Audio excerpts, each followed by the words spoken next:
So we've worked our way up to the next election. After Jane Byrne serves out her term, and now we have another contested election. Yeah. And remind me where you were at that point. Daley, Byrne, and Washington. I was with the incumbent mayor, carried the ward for her. And truth is, as history will reflect, that Byrne and Daley canceled each other out, and Harold won with 37% of the vote.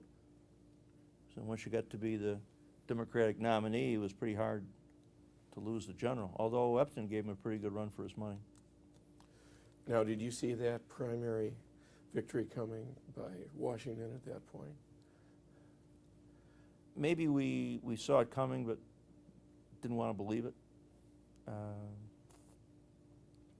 it certainly it changed the way Chicago government and politics operated. Right. Now, you mentioned the Epton race. That's one that has a lot of people puzzled about the way he conducted himself, and maybe seemed different than he had seemed earlier in life. Probably not ready for prime time. Right. But at that time, who would think that being a Republican candidate would be something to be sought after? Right. So now Harold Washington's movement has won. He's the mayor. What happens on the city council floor? We sent signals to Harold to smoke the peace pipe and let things continue in a smooth manner. He didn't want any part of that. So we went to war, and that continued on for almost 4 years. We had greater successes in the early years, lesser successes in the later years, because in a special election in the 26th Ward, Gutierrez won. So now the council was 25 to 25, and under the law, the mayor can cast the tie-breaking vote. People forget, of course, that the structure we have in Chicago is actually a strong council system. Strong council, weak mayor form of government. And we've had strong mayors, yes. So that masked that.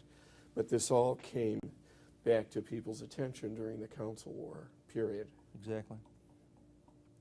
So do you have any regrets about that period? Any second thoughts? Yeah, if I had to do all over again, probably I would have been less strident and less loud, and maybe have used a scalpel rather than a meat cleaver.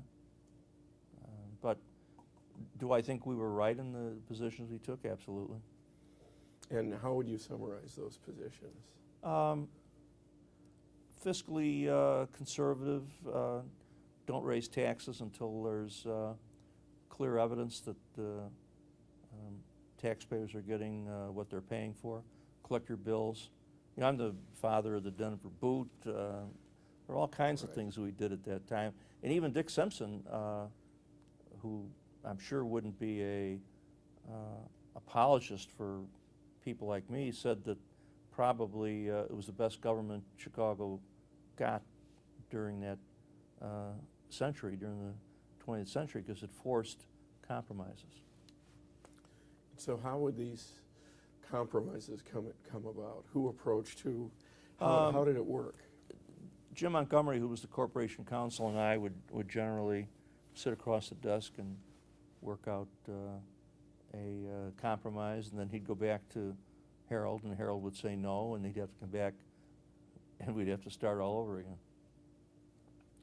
And remind me, at what point did you become chair of the Finance Committee? I did at that point in '83. In '83. And we had 29 votes, and the Herald forces had 21.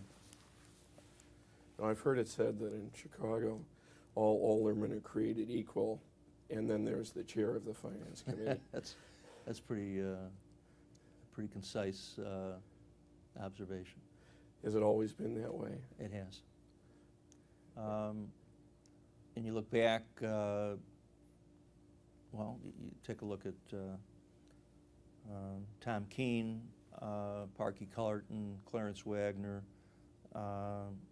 Jake Arvey, a whole string of political powerhouses in Chicago had occupied that office. So now the mayor proposes an executive budget. Mm-hmm. So the mayor proposes the finance committee, and then the council dispose.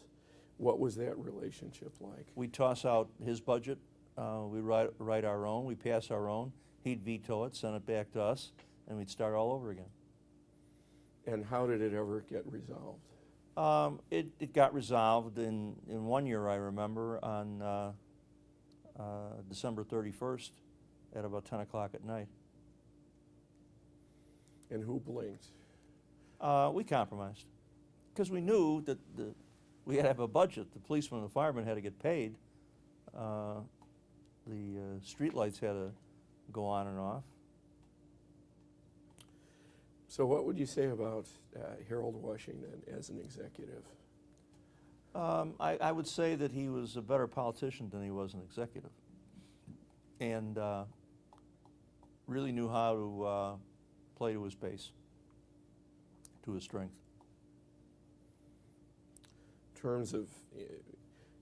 In terms of running City Hall, though, it was not the same kind of tight management as No. the Mayor Daley years. Meanwhile, what was it like holding your own group together? Was that ever tricky? Well, though that responsibility was left to Edward Burke. I was the nuts and bolts on the government side, the parliamentary side, the running of the actual city council procedures. Right. And I've never seen anyone as good at inspiring followers as Edward Burke. He's a master. And to keep that group, 29 Right. people together, Chicago politicians who are always looking for Right. an edge, is quite an accomplishment. And so there was an electoral defeat, but not a political infighting No. defection during that They all period. stuck it out until Harold was elected again, re-elected in '87, and then the proverbial politicians left the sinking ship. So I didn't really mean it, Harold. You know, those two guys made me do it. That sort of stuff. Right. So when the Washington forces took control of the city council, then you lost the position. I was out. Yeah. And how did that happen, and what was that like? As soon as the vote totals were certified, Washington's agents went to work to convince a sufficient number of votes to restructure the council committee system, and I was out. I think it was a Thursday before Easter, and I recall turning to the row of seats to my right rear and saying to George Agopian, who's now deceased, who had been in my office the day before, pounding on my desk saying that he'd stick with me till the very end. And of course, when the roll call got to him, he voted the other way. And I said, here we are on Thursday, George, and the cock hasn't even crowed 3 times. Goodness. And then Tim Evans became the chairman of the Committee on Finance. Committee. So what was it like being in the minority? That's a new experience for you. Yeah, I maintained my sense of humor, and I was surprised that in those days that Harold would never run anybody against me in the ward. All through that period of time, I never had an opponent for either committeeman or alderman. That's now. Was he running people in other? Oh, sure, wards? and it would make sense, wouldn't Right. it, to Sure. tie you up in the neighborhood locally, make you spend money, and Sure. Mhm. Now, you know, the names you first cited for the 14th Mhm. ward in the beginning are not the names in the ward today. There's been a transition. There are many Hispanic voters. What was the state of the ward at that point? Would the mayor have had a realistic shot at taking you on? no, but you know, you'd still have a contest on your hand. You'd have to spend money and concentrate on running a campaign. Right. I think it's safe to say when I got elected the first time, the predominant ethnic group in the ward would have been Polish, And today, Hispanic. Hispanic. And you never learned Polish, but you learned Spanish. Yo intento hablar español, pero es muy difícil por un caballero con 65 años. Well, congratulations. But I can say yakshimash, how are you in Polish? Right. And dobrze. Well, that's good. Yeah. But let's go back to those final Washington years. What would you say Mayor Washington accomplished? Well, I'd say it's probably true that he inspired a lot of Chicago citizens who might have felt themselves to be powerless or dispossessed or without any strength at the polls to come out and vote. It was probably the biggest turnout ever. And what were his biggest weaknesses, would you say? His unwillingness to compromise, but that, of course, could be also described as his biggest strength, because so long as he wasn't compromising, he could maintain that appearance to his base that he was fighting the evildoers, and he portrayed it as he being the representative of all that's good and holy and righteous, and anybody that's against him is a boodler. And he never lost that. No.